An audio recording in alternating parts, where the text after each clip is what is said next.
Hi friends, അപ്പം നമുക്ക് ഫ്ലൈറ്റിൽ എന്തൊക്കെയാണ് കഴിച്ചതെന്ന് നോക്കിയാലോ. ഫസ്റ്റ് ഒരു ബന്നായിരുന്നു, അത് കുറച്ചുകൂടെ സോഫ്റ്റ് ആയിരുന്നെങ്കിൽ അടിപൊളിയായിരുന്നു.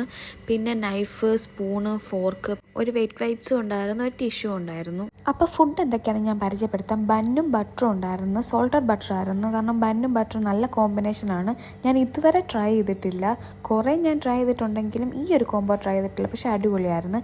പിന്നെ ഒരു ഓംലേറ്റ്, പിന്നെ കുറച്ച് എന്തോ ഒരു ചട്നി ഉണ്ടായിരുന്നു. പിന്നെ പൊട്ടറ്റോടെ നമുക്കത് കട്ട്ലേറ്റ് പോലെ തോന്നുന്നെങ്കിലും പൊട്ടറ്റോടെ ഒരു ഫില്ലിംഗ് ഉള്ളൊരു സംഭവമായിരുന്നു. പക്ഷേ അടിപൊളി ഫുഡായിരുന്നു കേട്ടോ, നല്ല ചൂടുണ്ടായിരുന്നു ഓംലേറ്റ്.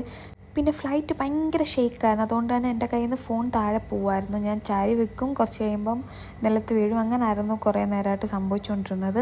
കണ്ണനുണ്ണി ഫ്ലൈറ്റിൽ കയറി ഒരു 30 മിനിറ്റ്സോളം കണ്ണനുണ്ണി ഫോണിൽ കളിച്ചൊക്കെ ഇരുന്നെങ്കിലും ബാക്കി ടൈം ഫുൾ ഉറങ്ങിയായിരുന്നു. അതുകൊണ്ട് തന്നെ അവനെ മാനേജ് ചെയ്യാൻ ഞാൻ ഒരുപാട് പാടുപെട്ടിട്ടില്ലായിരുന്നു. കുറേ വീഡിയോസ് ഞാൻ എടുത്തു വെച്ചിട്ടുണ്ട്. പിന്നെ എനിക്ക് വോയിസ് ഓവർ കൊടുക്കാനുള്ള ടൈം കിട്ടാത്തതുകൊണ്ടാണ്, ഇപ്പം ഞാനൊരു കുടുംബിനിയാണ്, വോയിസ് ഓവർ കൊടുക്കാനുള്ള ടൈം ഇല്ലാത്തതുകൊണ്ടാണ് ഞാനൊന്നും അപ്ലോഡ് ചെയ്യാത്തത്. എല്ലാം ഞാൻ ഇതിന് പുറകിലായിട്ട് ഞാൻ അപ്ലോഡ് ചെയ്യുന്നതാണ്. പിന്നെ ഫുഡൊക്കെ അത്യാവശ്യം നല്ലതാണ്, ബന്നും ബട്ടറും അത്യാവശ്യം നല്ല കോംബോ ആണ്.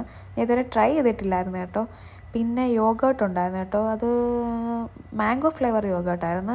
അത് നല്ല ടേസ്റ്റായിരുന്നു. കണ്ണനുണ്ണിക്ക് ഇഷ്ടമായതുകൊണ്ട് തന്നെ ഞാനത് കുറച്ചേ കഴിച്ചുള്ളൂ, ബാക്കി ഞാൻ അവന് വെച്ചിരുന്നായിരുന്നു. അപ്പം ഞാൻ പോയത് എയർ ഇന്ത്യയിലായിരുന്നു. ഫുഡ് ഇതിനകത്ത് ഇൻക്ലൂഡഡ് ആയിരുന്നു. രാവിലത്തെ ഫ്ലൈറ്റ് ആയതുകൊണ്ട് തന്നെ ബ്രേക്ക്ഫാസ്റ്റ് ആയിരുന്നു അവർ ആഡ് ചെയ്തിരുന്നത്. നല്ല വിശപ്പുണ്ടായിരുന്നു. വീട്ടിൽ നിന്ന് ഇറങ്ങിയപ്പോൾ ഒരു 4 മണിയൊക്കെ ആയിരുന്നു വെളുപ്പിനെ. പിന്നെ കുറച്ച് നേരം കഴിഞ്ഞപ്പോഴത്തേക്ക് ചായ കൊണ്ടുവന്ന്, അത് നമ്മൾ തന്നെ ഉണ്ടാക്കി കുടിക്കണമായിരുന്നു. അങ്ങനെ അതൊക്കെ കുടിച്ചു. പക്ഷെ മധുരക്കുറവുണ്ടായിരുന്നു, അല്ലാതെ കുഴപ്പമൊന്നുമില്ലായിരുന്നു. പിന്നെ ഞാൻ എൻ്റെ കയ്യിൽ കുറച്ച് ചോക്ലേറ്റൊക്കെ ഇരിപ്പുണ്ടായിരുന്നു, അങ്ങനെ അതൊക്കെ കഴിച്ച്. അപ്പം നമുക്ക് വേറൊരു വീഡിയോ ആയിട്ട് കാണുന്നവരെ ടാറ്റാ.